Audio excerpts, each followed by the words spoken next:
Ayatollah Hussain सद्र की appeal, मुक्तदा ने इराक़ी जनता से माफ़ी मांगी। इराक़ में चल रहा नाटकीय घटनाक्रम धीरे धीरे ख़त्म हो रहा है।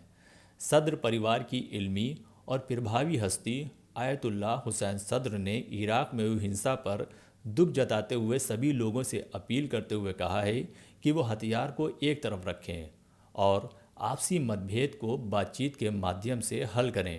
बता दें कि इराक़ के हालिया हादसों में देश के अलग अलग हिस्सों में कई लोग मारे गए हैं। आयतुल्लाह हुसैन सद्र इराक़ के प्रभावी शिया आलिम और मशहूर सद्र ख़ानदान की बड़ी हस्ती हैं। उन्होंने सभी राजनीतिक और सामाजिक दलों से हथियार डालने और तनाव व हिंसा को रोकने की अपील की है।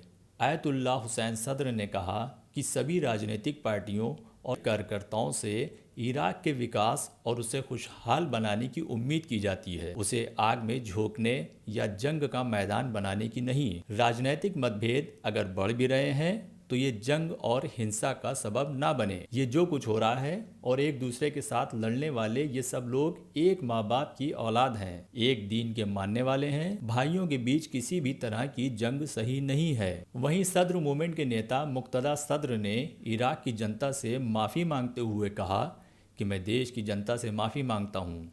इराक़ी जनता के सामने मेरा सर झुका है और मैं उनसे माफ़ी मांगता हूँ। मुक्तदा ने कहा कि मैं सुरक्षा बलों का आभारी हूँ कि वो निष्पक्ष रहे। देश में ये जो कुछ भी हुआ है उसमें हब्दुश-शाबी का कोई किरदार नहीं है।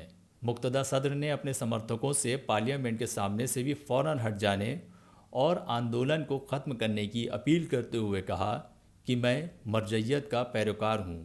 मुझे हुक्म मिला है कि मैं हट जाऊँ और मैं मरजैयत के हुक्म का पाबंद हूँ।